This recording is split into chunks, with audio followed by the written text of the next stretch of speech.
आपली संस्कृती, आपले संस्कार सदा राहू दे आपल्या सोबत. भारताच्या महान ग्रंथांचे आणि काव्यांचे संपूर्ण संकलन. सबस्क्राइब करा तिलक.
अरे संकोच कसला करतोस? निसंकोचपणे तुझ्या मनातल्या सगळ्या गोष्टी सांगून टाक. काय माहित एकांताचा असा क्षण पुन्हा मिळेल की नाही मिळणार. अरे मित्रापासून काय लपवायचं? सांग ना काय झालंय ते. सांग ना मला.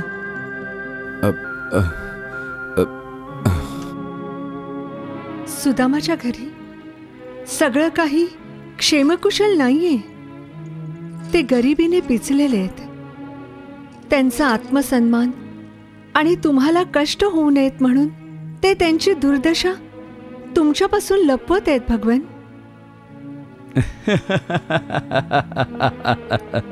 माझ्या चिंतेवर तुम्ही हसता आहात. आनंद घेतो आहे तुझी चिंता आणि व्याकुळता पाहून. ज्या प्रकारे त्या निर्जन स्थळी सुदाम्याला स्वतःच्या हाताने घास भरवू न शकल्याच्या मुरली मनोहराच्या अवस्थेचा तू आनंद घेत होतीस, तसाच काहीसा आनंद आता मी घेतोय. त्यावेळी माझ्या चेहऱ्यावर ममता ओसंडून वाहत होती. या क्षणी तू नखशिखांत ममतेची साक्षात मूर्ती भासते आहेस. मग मी सुदाम्याची आईच्या ममतेने चिंता करू नये म्हणता? आज्ञा द्यावी भगवंत. विश्वकर्मांना कशासाठी पाचारण केलं? विश्वकर्मा, मी माझ्या परममित्र सुदाम्याकरता एका राजमहालाची निर्मिती करू इच्छितो. हे देवता, तुम्हीच सांगा. माझे स्वामी जेव्हा द्वारकाधीशांना भेटायला निघाले तेव्हा त्यांना भेट देण्यासाठी आमच्याकडे पान सुपारी देखील नव्हती. तेव्हा मीच माझ्या शेजारणीकडून 2 मुठी तांदूळ मागून आणले होते. मग अशा शेजाऱ्यांना या क्षणी मी विसरून जाणं योग्य आहे का? नाही देवी, मुळीच नाही. नाही ना. मग जर माझ्या या निर्धन शेजाऱ्यांच्या तुटक्या पुटक्या झोपड्यांच्या मधोमध त्रिलोकीनाथांनी आमच्यासाठी राजमहल बांधला तर काय ते चांगलं वाटेल? वा वसुंधरा वा. हे स्वर्ग निर्माता, वसुंधरेच्या एक एक शब्दाला माझा आदेश मानून तत्काळ वृंदापुरीच्या घराघराला स्वर्गलोकीची झळाळी देऊन टाका. अरे वा, अरे ते बघा. अरे वा, अरे वा, अरे माझं घर देखील राजमहाल. अरे वा, अरे वा, याचं घर देखील राजमहाल बनलं. फारच. अरे अरे माझं घर सुद्धा राजमहाल बनलं. किती सुंदर दिसतंय. अरे वा, आमचं घर देखील राजमहाल बनलं. अरे वा वा वा,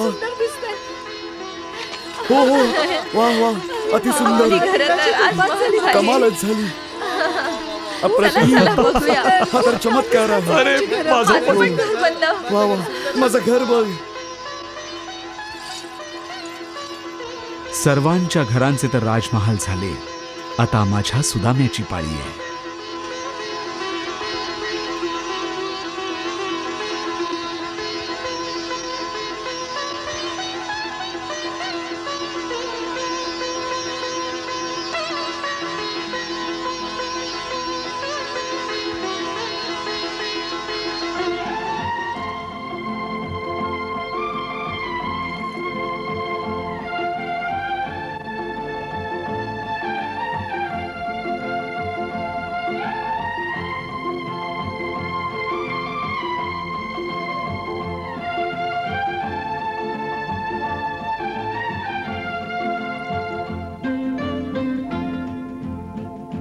चल आई, चल ना, चल चल चल, चला चल चल आई, चल ना आई, चल छान घर.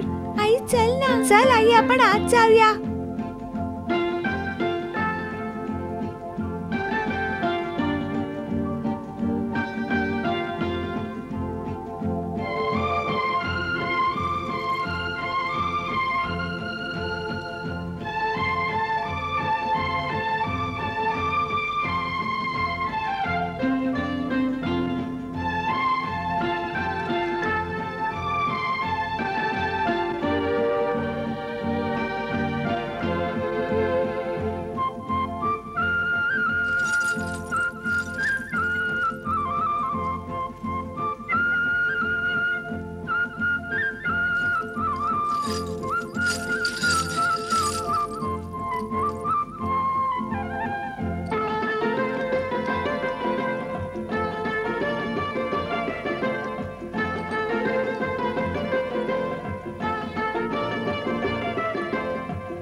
मी पण वर चढतो.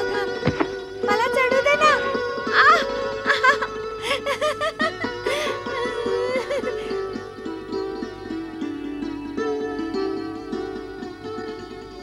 इथे इथे चल ना, इकडे हे बघ काय आहे.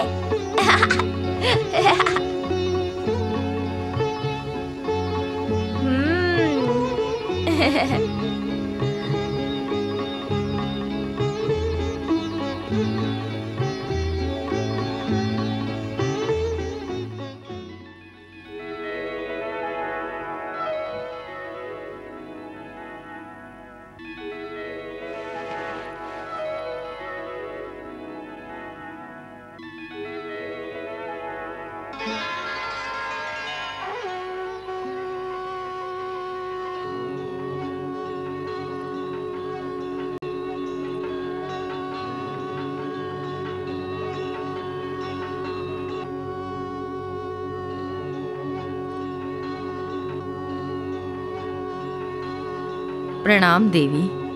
सौभाग्यवती भव. देवी वसुंधरा, मी तुझ्या भक्तीने अति प्रसन्न झाले.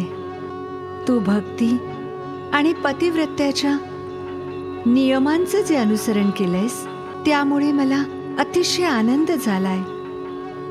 हे माझं सद्भाग्य आहे देवी. आणि तू स्वतः उपाशी राहून भाताचं हे अर्ध शीत मला अर्पण केलंस. मी त्या बदल्यात जर सृष्टीतली सर्व संपत्ती तुला दिली तरी त्याचं मोल तितकं भरायचं नाही. म्हणूनच त्या भाताच्या अर्ध्या शीताचं मोल मी तुला त्यावेळी देईन जेव्हा तू या नश्वर मृत्यू लोकाला सोडून आमच्या लोकात येशील. तरी सुद्धा जोपर्यंत तू धर्तीवर आहेस मी तुला एक अनुपम उपहार देऊ इच्छिते. मी तर तुमच्या दर्शनानेच धन्य झाले माता. त्रिलोकीनाथांनी तुला आणि तुझ्या कुटुंबियांना सांसारिक संपत्तीने संतुष्ट केलंय.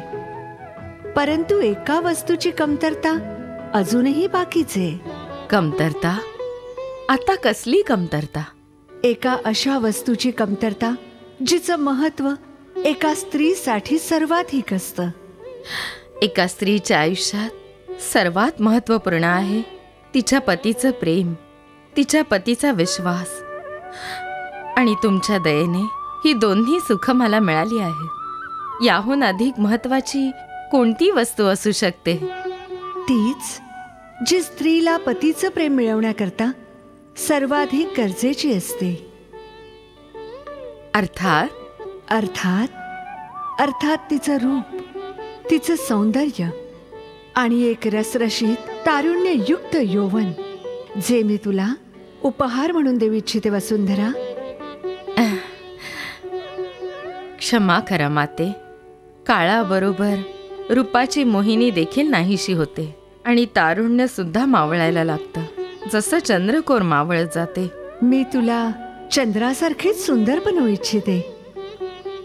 परंतु मी दिलेलं रूप एका अशा चंद्रासारखं असेल ज्यास अमावस्येची काळी रात्र देखील झाकळू शकणार नाही. देवी वसुंधरा, तू नेहमीच सुंदर आणि तरुण बनून राहशील. ते अशासाठी कारण मी तुला चिरतारुण्याचं वरदान देऊन जात आहे. चिरतारुण्याचं? हो वसुंधरा.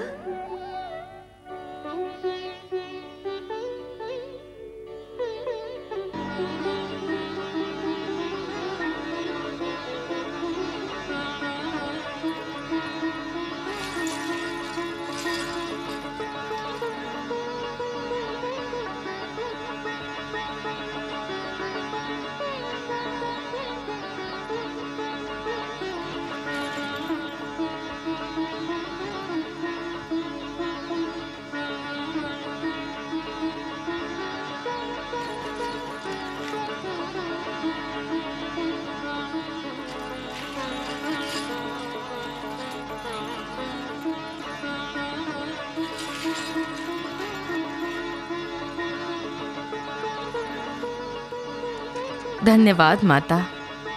तुमच्या या अनुपम उपहाराने माझ्या आयुष्यात पुन्हा एकदा तारुण्याचा बहार आला.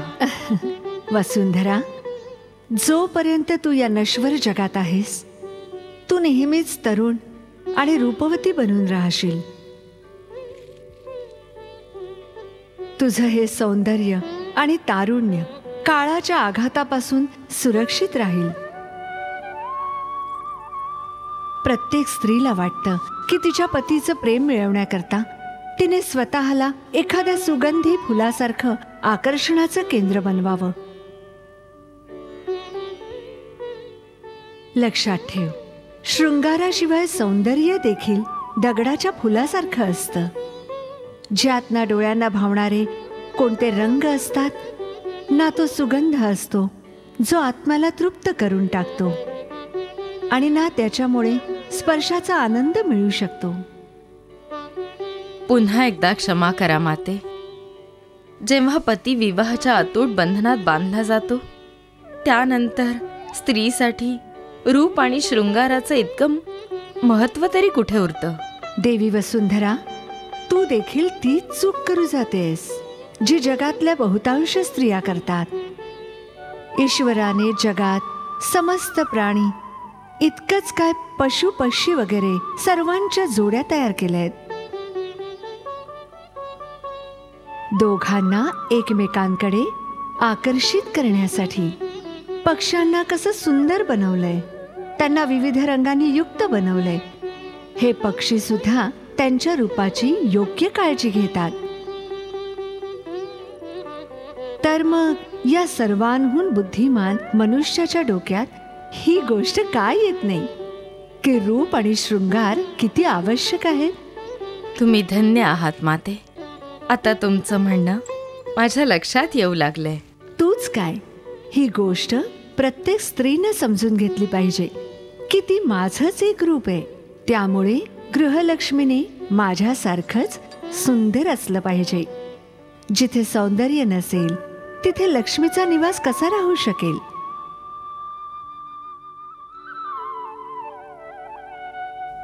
देवी वसुंधरा, ही गोष्टही लक्षात राहू दे की सौंदर्य, आकर्षण आणि प्रेम या जगताला चालवणारे 3 मूळ आधार आहेत.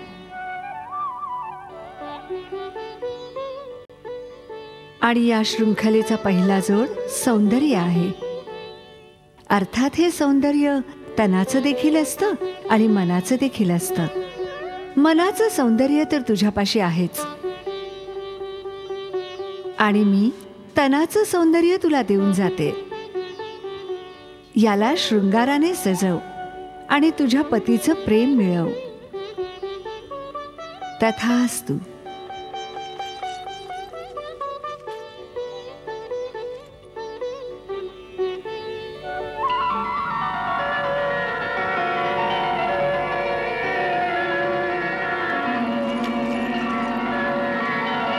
आई ते बघ काय. अरे, ही तर माता लक्ष्मींची चरणधूळ आहे. चला चला या, चला हो या. हो, चला चला.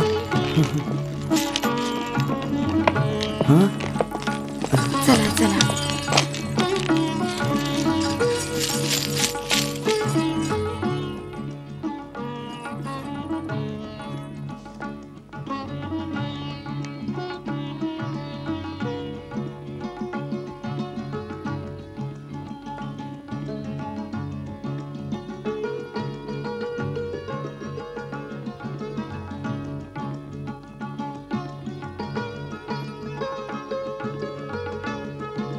वहिनी,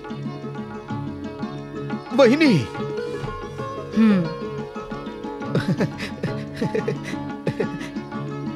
वहिनी, वहिनी, हे हे हे कसलं तेज आहे. हा कसला प्रकाश होता. असं वाटलं होतं जणू शेकडो सूर्य या घरात त्यांचं तेज पसरवत आहेत. सारे गावकरी तुमचे आभार मानायला आलेले आहेत.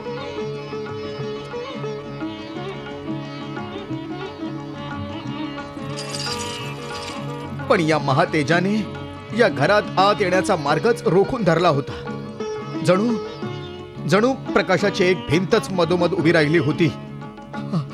हा हा हा काही चमत्कार होता की आमच्या डोळ्यांना झालेला भ्रम. डोळ्यांना झालेला भ्रम नाही भाऊजी, हा खरोखरीच चमत्कार होता. स्वतः महालक्ष्मी देवी प्रकटल्या होत्या. स्वतः स्वतः महालक्ष्मी देवी. महालक्ष्मी देवी स्वतः. काका, देवीच्या सभोवती प्रकाशच प्रकाश होता. अच्छा. अरे, अगं महालक्ष्मी देवी आल्या होत्या. लक्ष्मी देवी आल्या होत्या. काका, देवीचे 4 हात होते. 4. 4 हात. वाह, अगं 4 हात. ते बघा काका.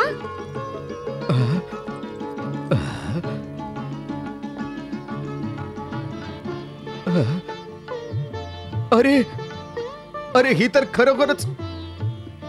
खरोखरच देवी लक्ष्मीची दिव्य चरण आहेत.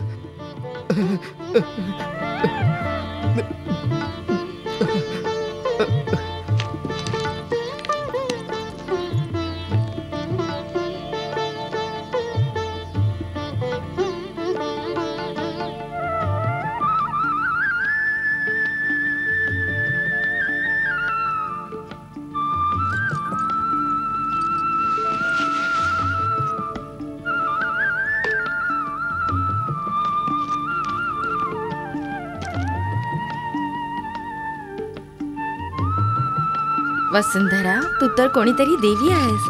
आम्हा सगळ्यांचा प्रणाम स्वीकार कर.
वाह रुक्मिणी देवी वाह.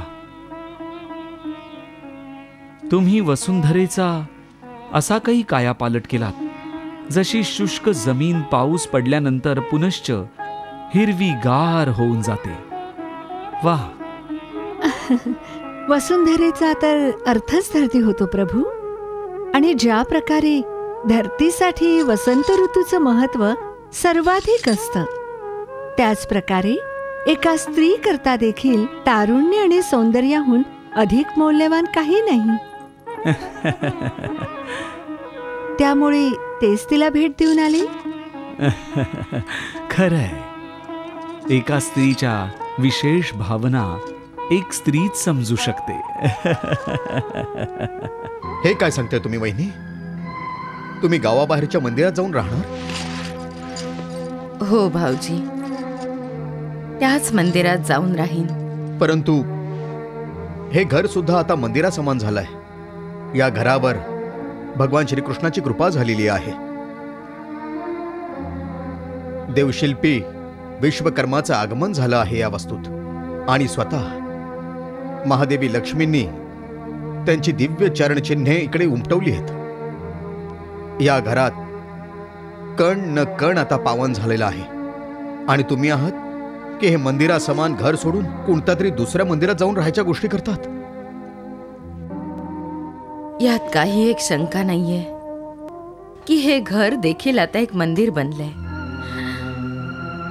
देवी देवतांची छत्रछाया आहे या घरावर.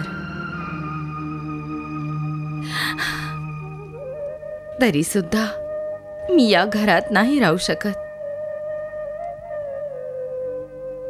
या मुलांचा तरी विचार करायचा होता. बिचारे तुमच्या या निर्णयाने किती दुखी होत असतील. यांना हवं तर इथे राहू देत. यांना मी तुमच्या देखरेखीखाली इथेच सोडून जाते.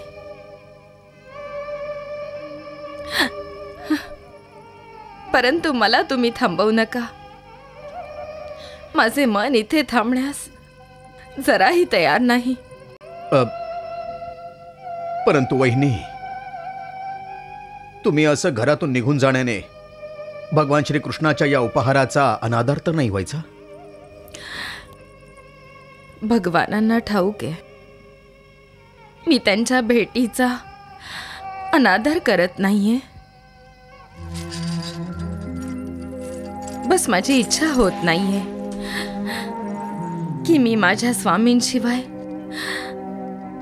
या घरात एकटीने राहावं. तुम्हीच विचार करा भाऊजी. जेव्हा माझा विवाह झाला तेव्हा त्यांनी माझा हात धरून त्यांच्या मोडक्या तोडक्या झोपडीत आणलं होतं. आता तशाच प्रकारे जेव्हा ते माझा हात धरून मला या राजमहालात घेऊन येतील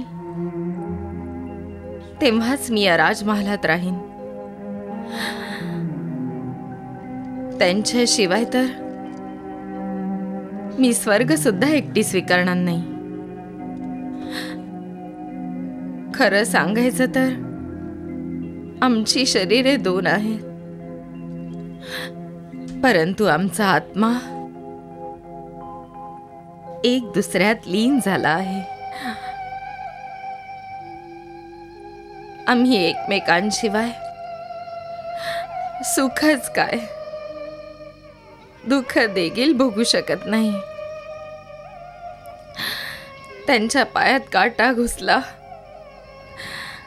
तर कळ माझ्या पायात येते. जर वेदना मला होत असतील तर त्रास त्यांना होत असतो. धन्य आहात तुम्ही माते, तुम्ही धन्य आहात. भगवान श्रीकृष्णांनी आता सुखाचे दरवाजे आमच्या करता उघडलेत. या सुखी संसारात मी माझ्या स्वामींचा हात धरूनच प्रवेश करेन. म्हणूनच जाते वेळी ज्या मंदिरात ते मला भगवानांच्या आधाराने सोडून गेले होते, त्याच मंदिरात जाऊन मी त्यांची वाट बघेन. आणि जेव्हा ते मला माझा हात धरून आणतील तेव्हा त्यांच्या मागे मागे चालत येईन. वा माते वा, आज अनायसे तुम्ही मला शिकवण दिलेली आहे की खरा विवाह 2 शरीरांच्या नात्यांचं नाव नाही आहे, किंबहुना 2 आत्म्यांच्या पवित्र आणि अतूट मिलनाचं नाव विवाह असं आहे. हे माते, ही शिकवण देऊन आजपासून तुम्ही माझ्या गुरु बनल्या आहात.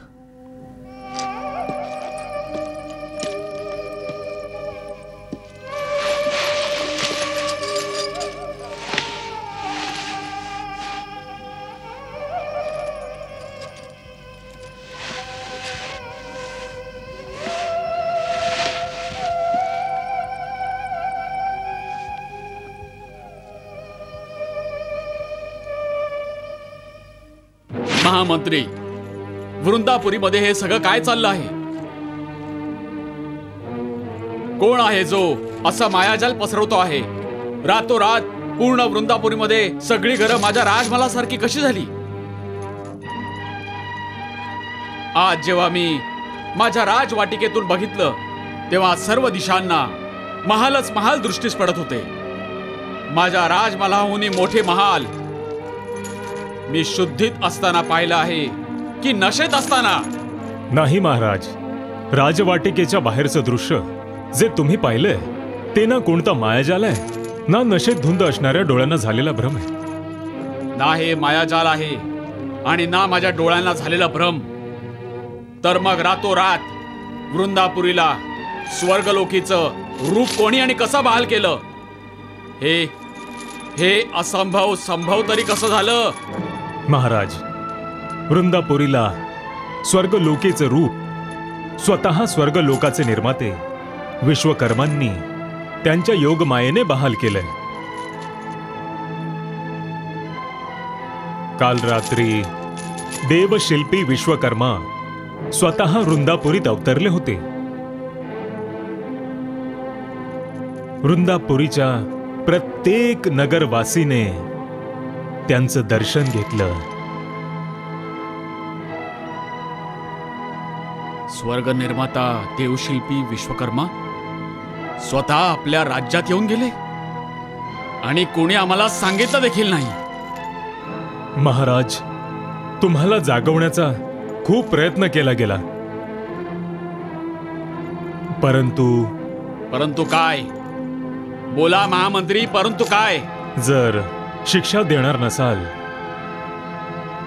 तर सांगू? लगेच बोल, काय घडलं ते? तुला दंड देणार नाही मी.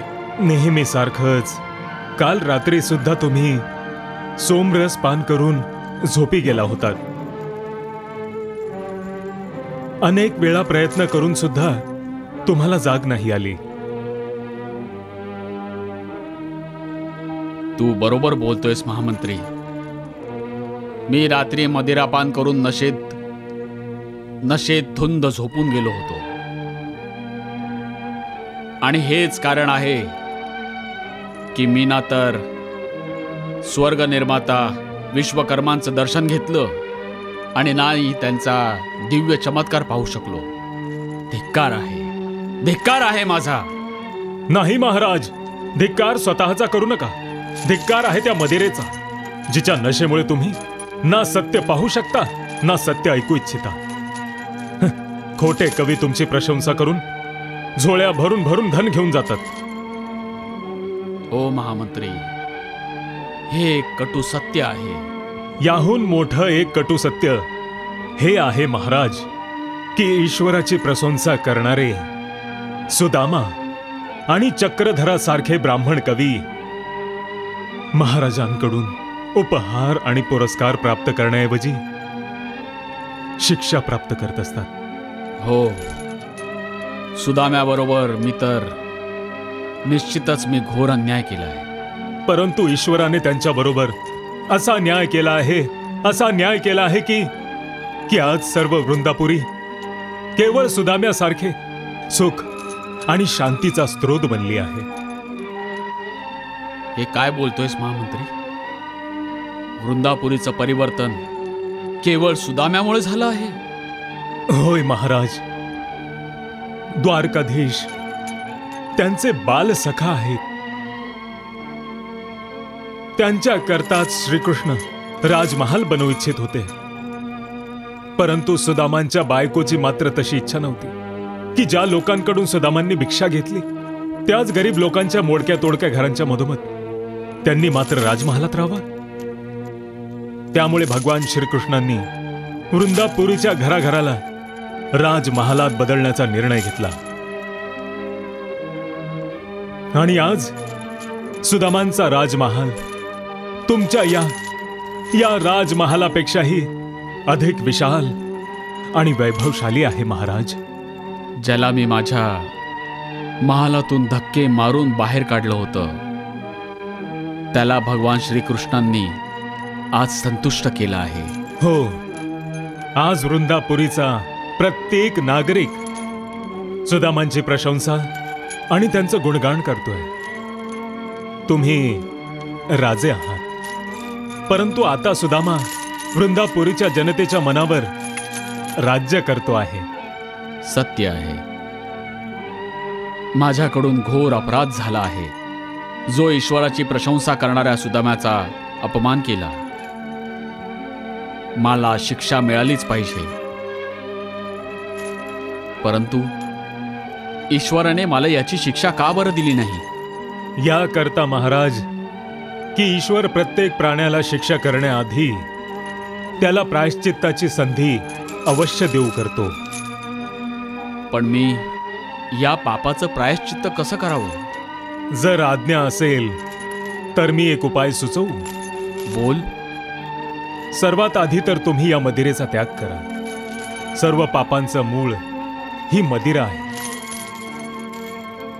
मदिरा पिणं सोडून दिलं तर भविष्यात देखील तुमच्या हातून पाप घडायचं नाही. परंतु यामुळे सुदाम्यावर केलेल्या अन्यायाचं प्रायश्चित्त कसं काय पूर्ण होईल?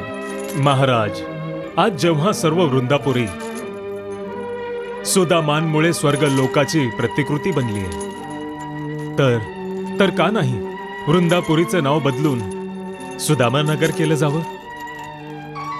सुदामानगर? सुदामानगर प्रस्ताव चांगला आहे महामंत्री. वृंदापुरीला सुदामानगर बनवण्याची तात्काळ घोषणा करण्यात यावी.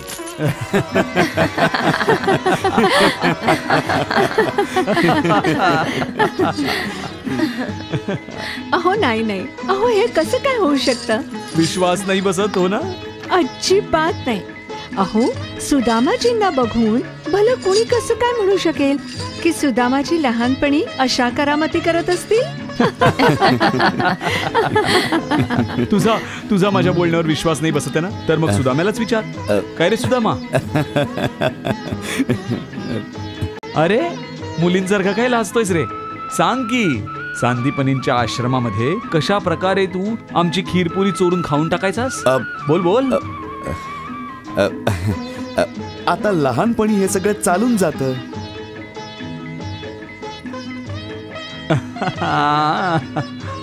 तू सुद्धा तर लोणी चोरून खायचास, विसरलास?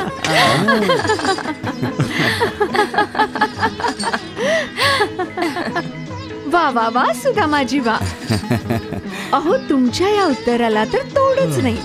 अगदी ब्रह्मास्त्रासारखं होतं. अचूक. अच्छा, तर मग ठीक आहे. तिन्ही राण्या पाहुण्यांच्या बाजूने आहेत तर. अरे सुदाम्या, तू तर माझा मित्र आहेस भावा. कमीत कमी तू तरी माझी साथ दिली पाहिजेस. हो हो हो अवश्य अवश्य. एक चोर दुसऱ्या चोराची साथ नाही देणार तर मग काय करेल? काय देवी न. हो हो. बोल मित्रा, काय चोरायचं आहे? लोणी की खीर की मग ते चणे जे गुरुमाता देऊ करायच्या?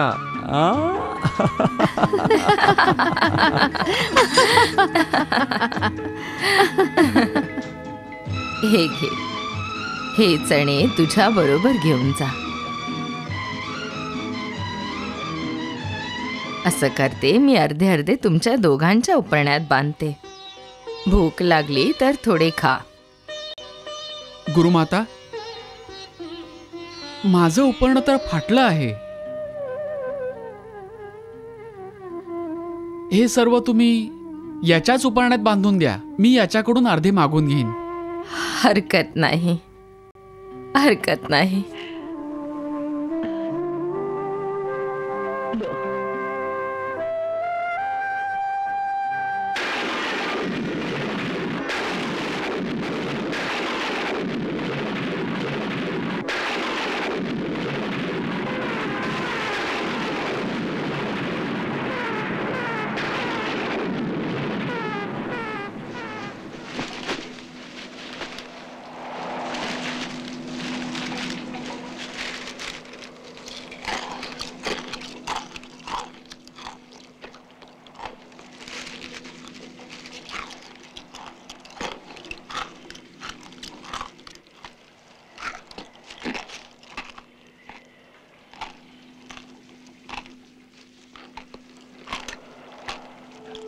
अरे, हा कटकटचा आवाज कसला येतोय? काही खातोयस का? नाही. अरे ते थंडीमुळे माझे दात कटकट वाजतायत. हो का? खूप थंडी वाजते आहे का? हो ना, संपूर्ण अंग भिजून गेलंय. हो, मला पण थंडी वाजते आहे. मी ऐकलंय काही खाल्लं तर शरीरात उष्णता निर्माण होईल. तर मग आण ते चणे जे गुरुमातांनी दिले होते. दोघं वाटून खाऊन टाकूया. चणे चणे कुठे आहेत? तुझ्या उपरण्यात बांधून दिले होते ना. माझ्या उपरण्यात? ते तर झाडावर चढताना फांद्या घासल्यामुळे ओल्या उपरण्याची गाठ सुटली, ज्यामुळे सगळे चणे खालीच पडले चिखलात. ओह, हे तर खूपच वाईट झालं. कारण तुला तर भूक खूप लवकर लागते ना. मग आता काय करशील?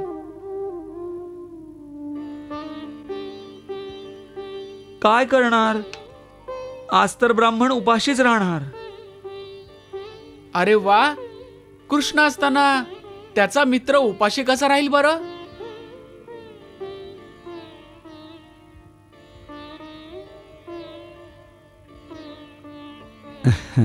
खरंच लहानपणीचे ते दिवस चोरता आले असते तर. खरोखर ते दिवस चोरून परत आणता आले असते तर. बालपण तर बालपणच असतं ना. कुठला दुष्टपणा नाही, कोणतं कपट नाही. जे तोंडाला येईल ते बोलून टाकलं, जे मनात आलं करून टाकलं. कधी झाडावर चढलो तर कधी नदीत उड्या मारल्या. उच्च नीच असा भेदभाव तर कधी मनाला शिवला देखील नाही. परंतु जसजसे मोठे होतो तस तसं एक एक पाऊल विचारपूर्वक टाकावं लागतं. बालपणीचा तो सगळा भाबडेपणा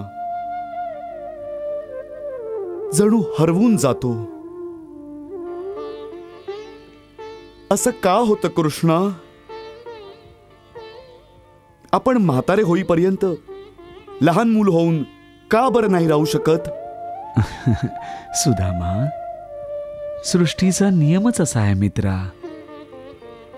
ना या सृष्टीची गती कधी थांबते, ना कधी कुणाचं वय कधी थांबून राहतं. कालचक्र चालतच राहतं आणि काळ बदलतच राहतो आणि काळाप्रमाणे सगळं काही बदलून जातं. छोटी मुलं तरुण होतात आणि तरुण म्हातारे होऊन जातात. हा नियम अटळ आहे. सृष्टीचा हा नियम अतिशय कठोर नियम आहे. कठोर तर आहेच, पण आहे मात्र अत्यावश्यक. लहानपणी आपण केवळ स्वतःसाठी जगत असतो, परंतु मोठं झाल्यावर लहान मुलांकरता. आणि ठाऊक आहे, आपण जेव्हा मोठे होतो आपलं हे मौल्यवान बालपण आपल्या मुलांना अगदी सहजच दान करून टाकतो. किंबहुना मनुष्याचं सर्व आयुष्यच त्याच्या मुलाबाळांना अर्पण केलेलं असतं. मुलांसाठी जगायचं, मुलांसाठी मरायचं. आई वडील त्यांच्या मुलांकरता काय काय सहन नाही करत. हो, मी तर माझ्या मुलांकरता काही देखील करू शकलो नाही. त्याकरताच तर मी इथे आलो आहे. ते बिचारे सुद्धा तर आस लावून माझ्या परतण्याची वाट बघत असतील. विचार करत असतील की मी इथून. सुदामाजी, तुम्ही तर बालपणीच्या विचारातच हरवून गेलात. बालपणीच्या नाही, माझ्या मुलांबाबतीत विचार करत होतो. घरून निघून आता अनेक दिवस झाले. ते बिचारे माझी प्रतीक्षा करत असतील. इथे आल्यापासून जणू त्यांचा विसर पडला आहे मला. अरे सुदामा, हे काय, तू आत्ताच कुठे निघालास? आता तर रात्रीची सुरुवात झाली आहे. घर आणि मुलांच्या आठवणीने मनाला व्याकुळ केलं आहे. सकाळी लवकर उठून वृंदापुरीपर्यंत यात्रा देखील करायची आहे ना. हे काय बोलतोयस तू सुदामा? अरे, अजून मनाजोगतं तुझ्याशी बोलणं देखील झालं नाहीये. मित्रा, असं वाटतंय की तुझ्या बरोबर बसून खूप वेळ बालपणीच्या गप्पा मारत राहाव्या, गप्पा मारतच राहाव्या. बालपण तर राहिलं नाही की जे मन म्हणेल तेच करावं. आता या वयात तर मुलांसाठी मन मारून जगावंच लागतं ना रे. तू बरोबरच बोलतोय सुदामा. सृष्टीचे नियम अतिशय कठोर असतात. ना ते मनातल्या भावना समजून घेऊ शकतात आणि ना त्यांना त्यांची जाणीव होऊ शकते.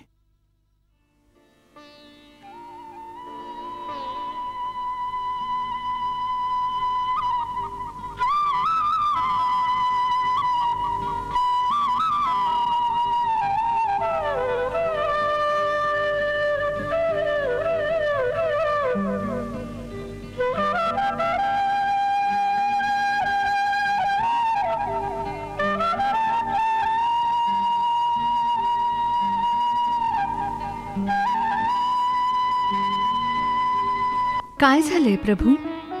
आज तर तुम्ही पुन्हा एकदा उदास सूर आळवताय. सुदामाची दुःख तर आता दूर झाली आहेत, त्यामुळे आता तर तुम्ही प्रसन्न राहिलं पाहिजे. दुःख तर होणारच देवी. आता माझ्या मित्राची रजा घेण्याची वेळ जी जवळ येते. पण चांगली गोष्ट ही आहे की सुदाम्याचे दुःखाचे दिवस आता मागे पडले आहेत. भगवान, सुदामाच्या दुःखाचं कारण ती छोटीशी चोरी तर नाही? जी त्यांनी लहानपणी केली होती? आज चणे चोरले होते, खीर चोरली होती.